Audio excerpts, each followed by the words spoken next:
Hello बच्चों, स्वागत है आप सभी का शहजाद कोचिंग क्लासेस पर।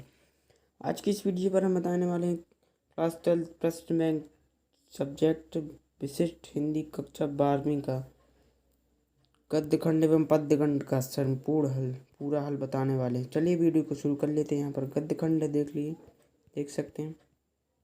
गद्य खंड पद्य खंड है। चलिए यहाँ पर पद्य खंड का है, फुल सोल्यूशन बताने वाले हैं। सही विकल्प है, देख सकते हैं। यहाँ पर संसार में विघ्नता देवता माने जाते हैं हनुमान, गणेश, सरस्वती, शंकर। तो यहाँ पर गणेश आएगा इसका राइट आंसर। चलिए आगे बढ़ते हैं। यहाँ पर सभी के ऑब्जेक्टिव क्वेश्चन देखिए। यहाँ पर ये सॉल्व है सभी के, पूरे 1 से लेकर 15 तक ऑब्जेक्टिव क्वेश्चन सॉल्व हैं आपके, देख सकते हैं, स्क्रीनशॉट ले सकते हैं। यहाँ पर रिक्त स्थान है आपके, 8 रिक्त स्थान है यहाँ पर सॉल्व दिए गए हैं, 8 रिक्त स्थान के, देख सकते हैं। यहाँ पर 7 सत्य दिए हैं आपके, 10 सत्य 12 सत्य दिए हैं जिनके सॉल्व यहाँ पर दिए हैं। यहाँ पर सही जोड़ियाँ दी गई हैं। यहाँ पर उत्तर भी दिए गए हैं सही जोड़ी के, देख सकते हैं आप, स्क्रीनशॉट ले सकते हैं। सही जोड़ी के उत्तर है यहाँ पर। यहाँ पर एक शब्द में उत्तर है, इस देह पर गर्व नहीं करना चाहिए। क्यों? क्योंकि यह शरीर मृत्यु के बाद मिट्टी में मिल जाता है। गजमुख का मुख कौन देखता है? गजमुख का मुख 10 मुख रावण देखता है। सूर्यदेव के इष्ट देवता कौन है? तो सूर्यदास के इष्ट देवता श्री कृष्ण है। गणानंद के अनुसार स्नेह का मार्ग कैसा होता है? गणानंद के अनुसार स्नेह का मार्ग बहुत सरल और अति शुद्ध स्नेह मार्ग होता है, सीधा होता है। आदर देखकर कोई को कब बुलाते हैं? श्रद्धा के समय। विश्व किसके सामने झुकता है? विश्व किसके सामने झुकता है? तो वीर की शक्तियों के सामने। भारत माता की जय बोल दो कविता में किसका वर्णन किया गया? तो भारत के सांस्कृतिक चेतना एवं प्रकृति सूक्ष्म का वर्णन किया गया है। विश्वास की विश्व घोलने का काम किसने दिया था? विश्वास की विश्व घोलने का काम सुजान ने दिया था। बिहारी किस काल के कवि थे? बिहारी रीति काल के कवि थे। यहाँ पर दिए हैं, मैथिली शरण गुप्त ने किस भाषा में काव्य रचना की? तो वह खड़ी भाषा, खड़ी बोली। किस कवि की उलटवासियाँ प्रसिद्ध हैं? कबीर दास की। गद्य और पद्य का मिश्रित स्वरूप किस काव्य में मिलता है? चंपू काव्य में। चलिए यहाँ पर 2-2 अंक वाले क्वेश्चन कंप्लीट शुरू हो गए। चलिए यहाँ पर पद्य खंड के 2-2 अंक वाले क्वेश्चन देख लेते हैं। यहाँ पर पहला दिया है, रामचंद्रिका के रचयिता कौन है? तो यहाँ पर देख सकते हैं, रामचंद्रिका रचना काल सन 1601 ईस्वी में हिंदी साहित्य के रीतिकाल से के आरंभ में सुप्रसिद्ध कवि केशव दास रचित महाकाव्य। इस महाकाव्य में कुल 1770 छंद हैं। 1770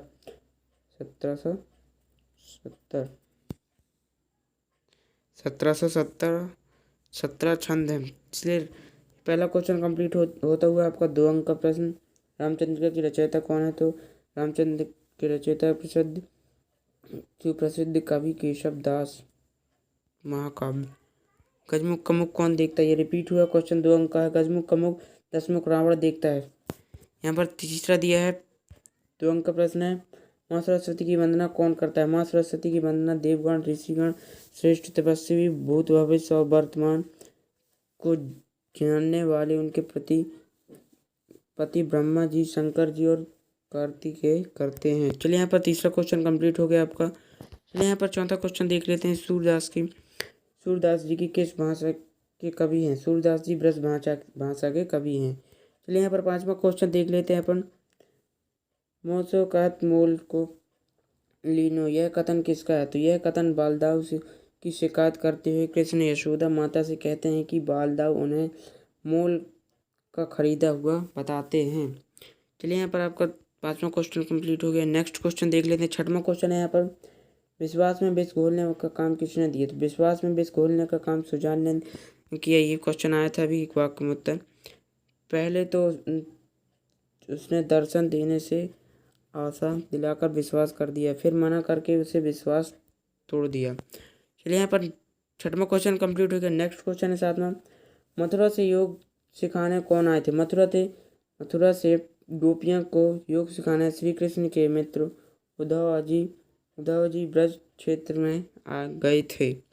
ब्रज क्षेत्र में गए थे। यहाँ पर आपका 7वां क्वेश्चन कंप्लीट हो गया। चलिए यहाँ पर 8वां क्वेश्चन है, नंद के आंगन में गोपियाँ क्यों एकत्रित हुई?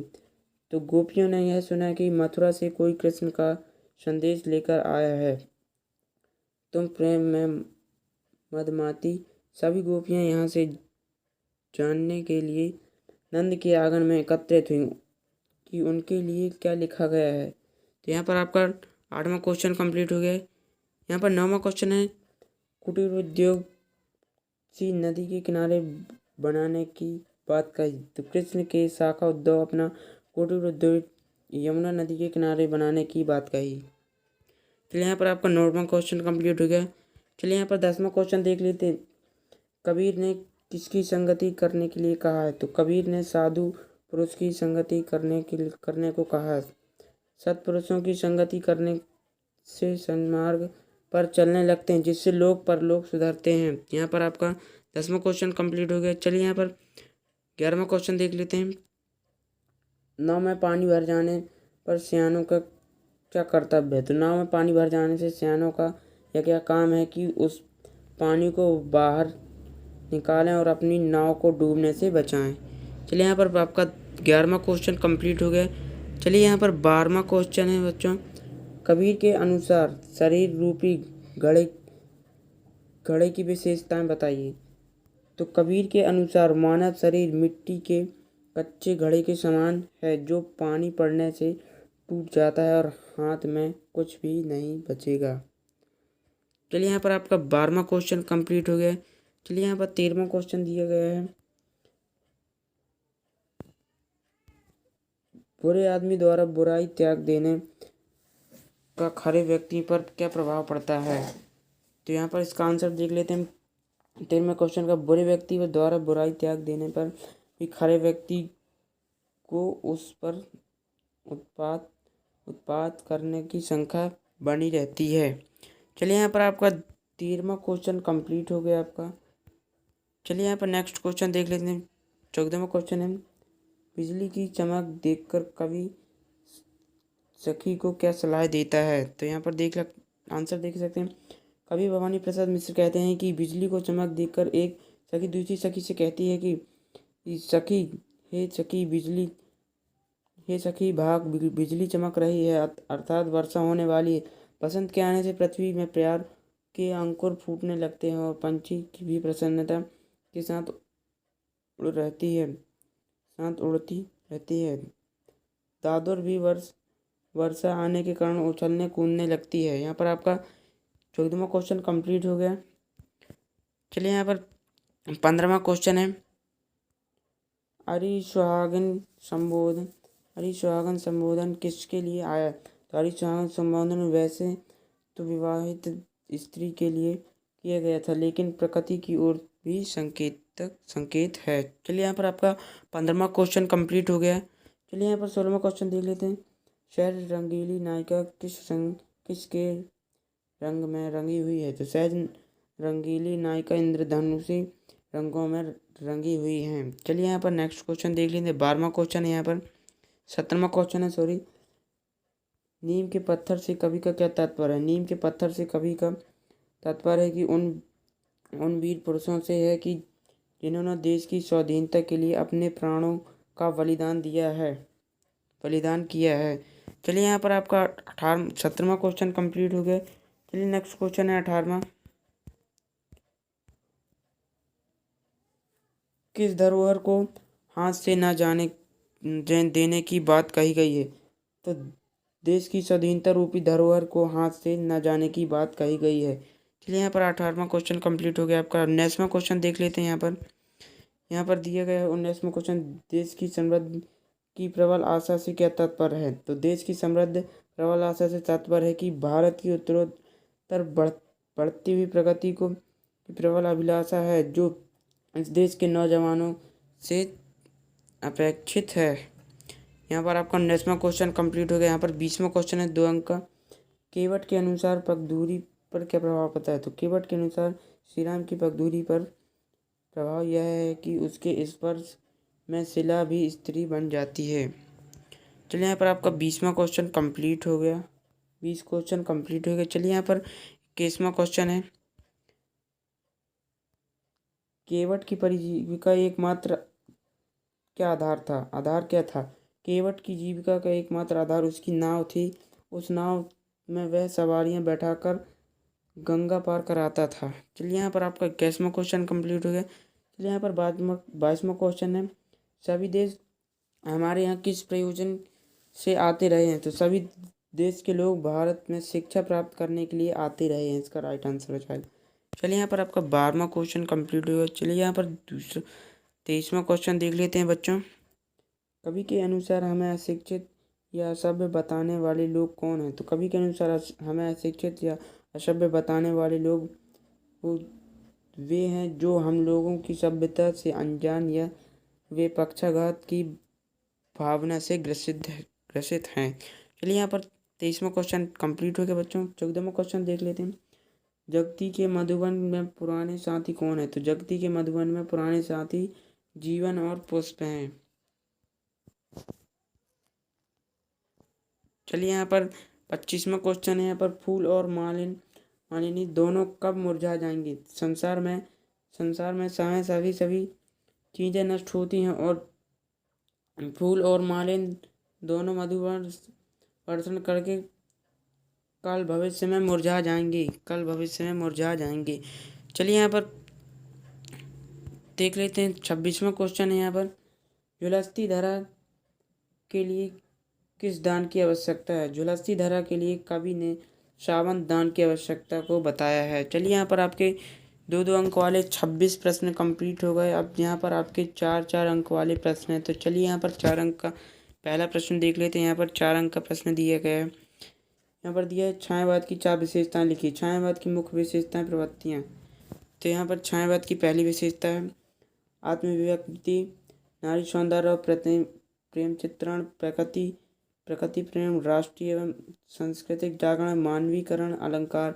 यहाँ से इस तरह से आप छायावाद की 4 विशेषताएं लिख सकते हैं यहाँ से। चलिए यहाँ पर आपका पहला क्वेश्चन कंप्लीट हो गया 4 अंक का। चलिए यहाँ पर दूसरा क्वेश्चन देख लेते हैं। यहाँ पर दिया गया है प्रगतिवाद की 4 विशेषताएं लिखिए। थे प्रगतिवाद की काव्य की विशेषताएं। पहला दिया यहाँ पर उत्तर समाजवादी यथार्थ व सामाजिक यथार्थ का चित्रण। यहाँ पर दूसरा दिया है सामाजिक समानता पर बल, और तीसरा दिया शोषकों के प्रति विद्रोह एवं शोषितों के प्रति सहानुभूति। चौथा दिया यहाँ पर भाग्यवाद की उपेक्षा, कर्मवाद पर बल। यहाँ पर आपका 4 विशेषताएं कंप्लीट हो गए प्रगतिवाद की, जो कि, और यहाँ पर छायावाद की भी कंप्लीट हो गई यहाँ पर फर्स्ट क्वेश्चन में। चलिए यहाँ पर आपका दूसरा क्वेश्चन कंप्लीट हो गया। तीसरा क्वेश्चन है यहाँ पर तीसरा क्वेश्चन दिया गया है कि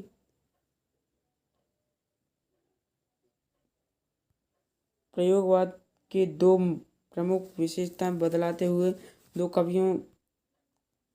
दो प्रमुख कवियों के नाम एवं उनकी एक रचना एवं रचना का नाम लिखिए। तो यहाँ पर प्रयोगवादी विशेषताएं 2 विशेषताएं देख लेते हैं। यहाँ पर पहले दिया है अनुभूति यथार्थ का संश्लेषण, वैधिकता का आग्रह। यहाँ पर दूसरा दिया है वाद या विचारधारा का विरोध। चलिए यहाँ पर देख लेते हैं। यहाँ पर रचना देख लेते हैं। यहाँ पर रचना दी गई कवि यहाँ पर दिए गए हैं। यहाँ पर सच्चिदानंद हरिनंद वत्सयन अज्ञेय की रचना है। यहाँ पर भगदूत चिंता। यहाँ पर दूसरा दिया भवानी प्रसाद मिश्र के गीत फरोश। यहाँ पर आपका तीसरा क्वेश्चन भी कंप्लीट हो गया आपका 4 अंक का।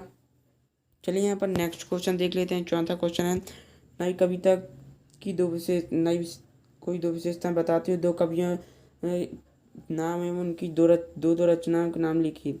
तो लघु मानववाद और प्रयोगवाद की नवीनता। यहाँ पर विशेषता देख सकते हैं। लघुवाद की प्रतिष्ठा में यहाँ पर दिया गया है मानव जीवन को महत्वपूर्ण मानकर उसे अर्थपूर्ण दृष्टि प्रदान की गई है।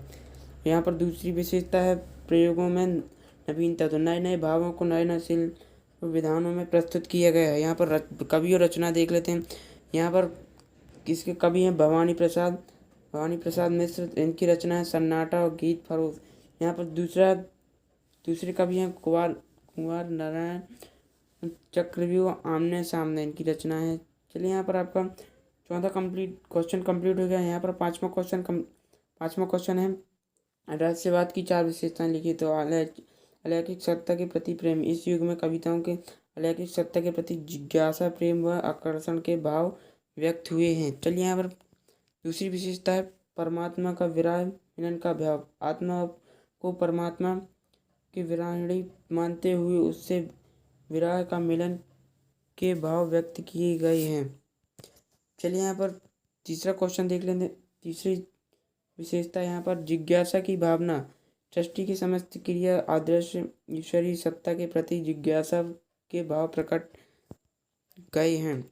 यहाँ पर चौथी विशेषता है कि प्रतीकों का प्रतीकों के माध्यम से भाव व्यक्ति की गई है। चलिए यहाँ पर आपका 5वां क्वेश्चन भी कंप्लीट हो गया, आपका 4 अंक का। चलिए यहाँ पर 6वां क्वेश्चन देख लें। नेक्स्ट क्वेश्चन 6वां, भारतीय युगीन की काव्य की 4 विशेषताएं ले। राष्ट्रीय की भावना, सामाजिक चेतना का विकास इसमें देख सकते हैं, यहाँ पर विस्तार से दिए गए हैं। इसमें राष्ट्रीय चेतना का विकास में विस्तार से यहाँ पर दिया गया है। यहाँ पर तीसरा हास्य व्यंग शैली के माध्यम से बनाकर पश्चिमी सभ्यता, विदेशी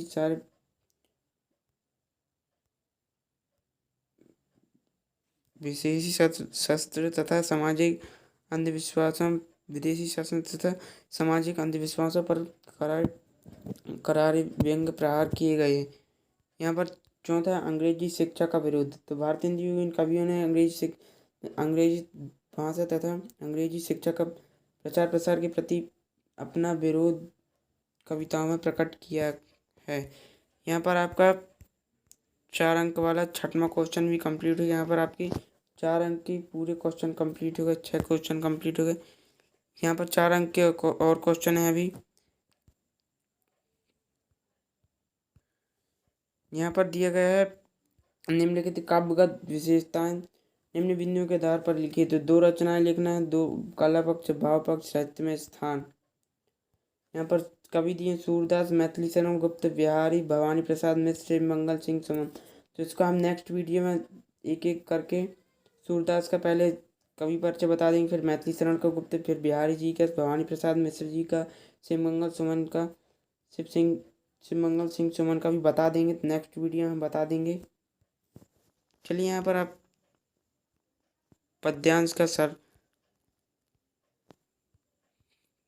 चलिए यहाँ पर दूसरा क्वेश्चन है, निम्नलिखित पद्यांशों की संदर्भ प्रसंग सहित व्याख्या कीजिए। यहाँ पर दिया है बालक मणि ज्यों तेरी डरे सब काल, कठिन कराल त्यों अकाल, दीप दुख विपत्ति हरत काटी पदमानी के पात, संपक ज्यों पतल फूली पटके गज मुख को। चलिए इसका यहाँ पर संदर्भ देख लेते हैं। यहाँ पर संदर्भ है यहाँ पर प्रस्तुत पद्यांश केशवदास द्वारा रचित वंदना का शीर्षक गणेश वंदना से लिया गया है। यहाँ पर प्रसंग देख लेते हैं। यहाँ पर किसके बारे में वर्णन किया। यहाँ पर कवि केशवदास ने विघ्नहारी गणेश जी की वंदना के बारे में वर्णन किया गया है। चलिए यहाँ पर हिंदी अनुवाद देख लेते हैं इसका।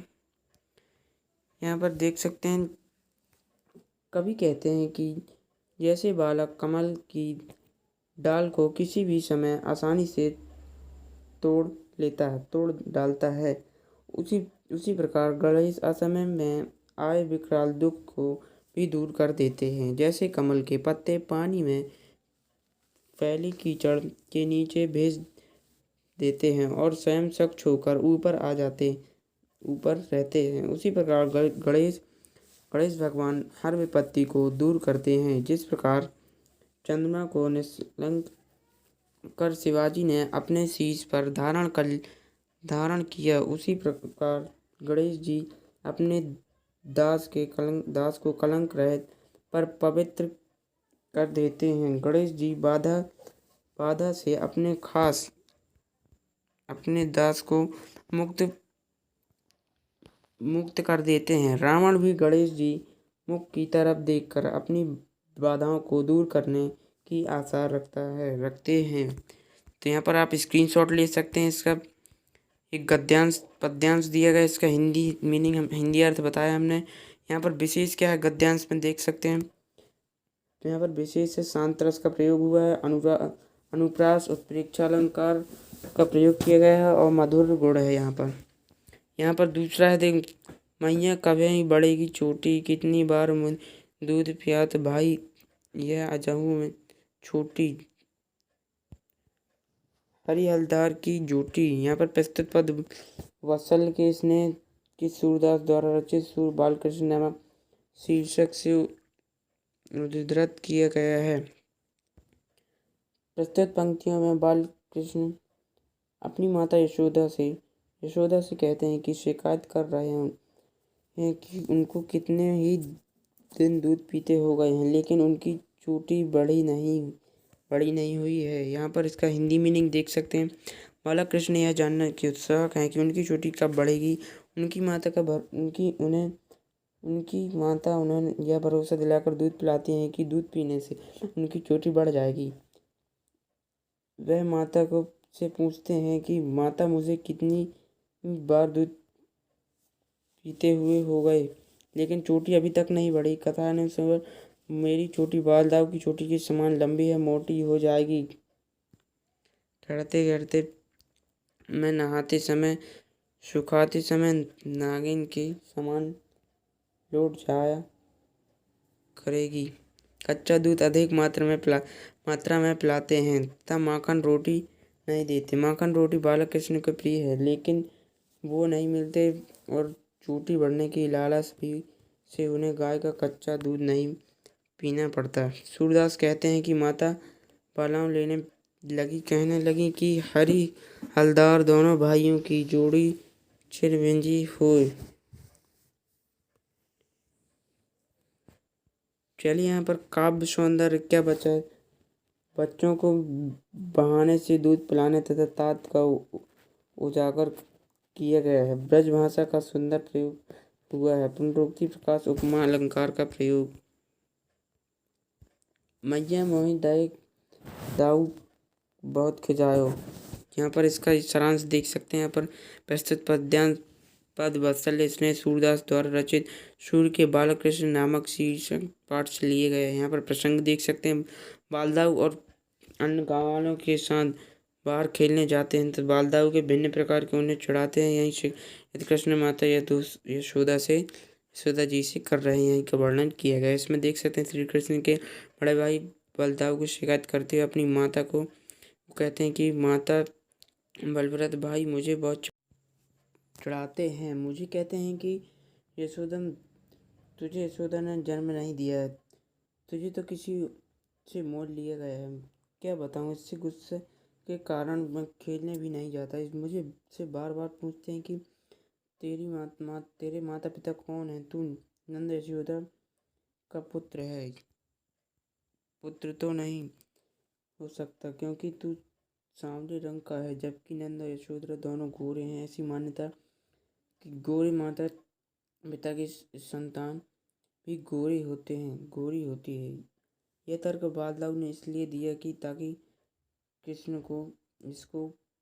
इसको काट ना सके। इस बात पर सभी गांव वालों की ताली देकर हंसते हैं। यहाँ पर और सारांश दिया है, पढ़ सकते हैं, आप स्क्रीनशॉट ले सकते हैं। इसमें काव्य सौंदर्य क्या है।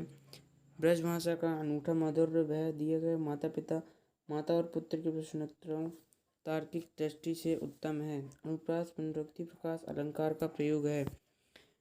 यहाँ पर चौथा आपका गद्यांश दिया, देख सकते हैं। सवैया रीतिकल यहाँ पर दिए, करी कोरी कोकिल तो कन फेरो ले।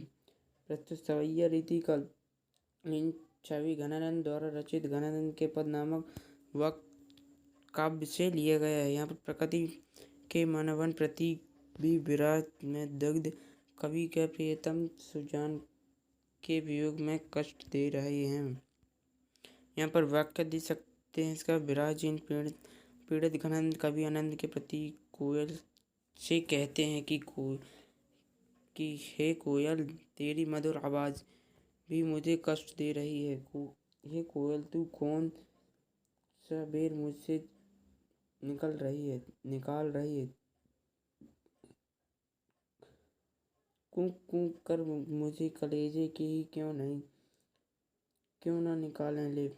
ये पापी मोर मेरे पीछे पड़े हैं, जो रात दिन कौं कौं कर क्यों कर मेरे कष्ट को और भी बढ़ा रहे हैं। चातक जो कभी प्रिय लगता था, आज वह अपनी आवाज़ से मेरे कान फोड़े दे रहा है। काव्य सौंदर्य यहाँ प्रकृति में प्रतीकों का वैचित्र्य दिखाया गया। ब्रजभाषा का प्रभावशील वर्णन हुआ। देशज शब्द का प्रयोग रोचक लगता है। अनुप्रास, पुनरुक्ति, प्रकाश, श्लेष अलंकार है। यहाँ पर 5वां दिया है, देख सकते हैं आप, स्क्रीनशॉट ले सकते हैं इसका।